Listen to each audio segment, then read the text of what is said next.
പ്രിയ കൂട്ടുകാരെ, ഞാനിപ്പോൾ നിൽക്കുന്നത് അടിമാലി ശാന്തിഗിരി ശ്രീ മഹാദേവ ക്ഷേത്രത്തിൻ്റെ നേരെ മുൻഭാഗത്താണ്. ഇന്ന് വിഷുദിനമാണ്. വിഷുദിനം പ്രമാണിച്ച് അമ്പലത്തിലെ പ്രധാന പൂജകൾ എന്തൊക്കെയാണ്, എന്താണ് വിശേഷം എന്ന് നമുക്കൊന്ന് നോക്കിയാലോ. അടിമാലി ശാന്തിഗിരി ശ്രീ മഹാദേവ ക്ഷേത്രത്തിൻ്റെ മുൻഭാഗത്താണ് നമ്മളിപ്പോൾ നിൽക്കുന്നത്. ഇന്ന് വിഷുദിനമാണ്.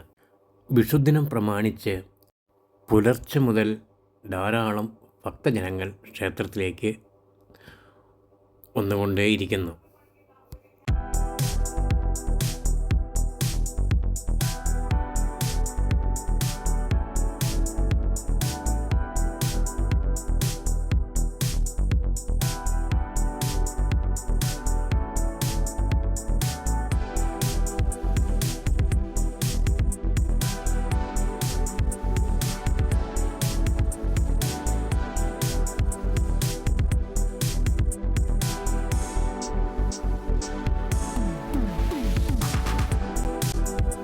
ക്ഷേത്രം സ്ഥിതി ചെയ്യുന്നത് ചെറിയ ഒരു കുന്നിൻ്റെ മുകളിലാണ്. 75-80 പരം പടികൾ കയറിയെങ്കിൽ മാത്രമേ നമുക്ക് ക്ഷേത്രമുറ്റത്ത് എത്തിച്ചേരുവാൻ കഴിയുകയുള്ളൂ. 75-80 പടികൾ എന്ന് ഞാൻ പറഞ്ഞുവെങ്കിലും അതത്ര കൃത്യമായിക്കൊള്ളണമെന്നില്ല. ഞാനൊരു ഉദ്ദേശം പറഞ്ഞുവെന്ന് മാത്രം. 75-80 പടികളും കയറിയെങ്കിൽ മാത്രമേ ക്ഷേത്രമുറ്റത്ത് എത്തിച്ചേരുവാൻ സാധിക്കുകയുള്ളൂ.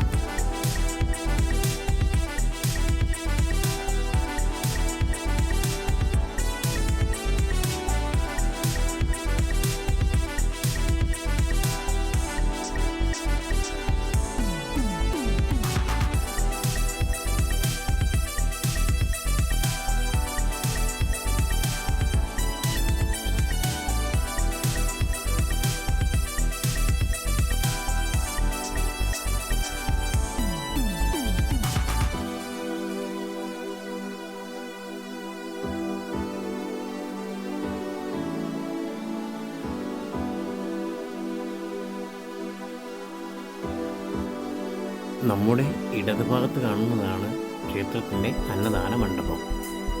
നമ്മൾ അങ്ങനെ ക്ഷേത്രത്തിൻ്റെ മുറ്റത്തേക്ക് അടുത്തുകൊണ്ടിരിക്കുകയാണ്. ഭക്തജനങ്ങൾ താഴെ നിന്ന് വരികയും താഴേക്ക് ഇറങ്ങി പോവുകയുമെല്ലാം ചെയ്യുന്നുണ്ട്.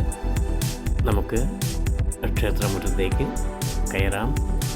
അവിടുത്തെ വിശേഷങ്ങളൊക്കെ ഒന്ന് കാണാം. ഇനിയും ഒരു 10-20 പടികൾ കൂടി കയറിയെങ്കിൽ മാത്രമേ മുകളിലെത്തുകയുള്ളൂ.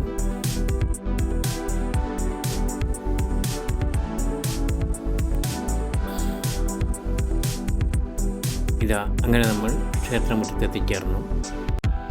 ഒരു ഭാഗത്തുകൂടി ഭക്തജനങ്ങൾ ക്ഷേത്രത്തിലേക്ക് വരികയും ക്ഷേത്രത്തിലെ വഴിപാടുകളും ദർശനങ്ങളും എല്ലാം കഴിഞ്ഞതിന് ശേഷം മറുഭാഗത്തുകൂടി ഭക്തജനങ്ങൾ ഇറങ്ങുകയും ചെയ്യുന്നത് മൂലമാകാം ക്ഷേത്രത്തിൽ അത്ര വലിയ തിരക്കുകളൊന്നും അനുഭവപ്പെട്ടില്ല.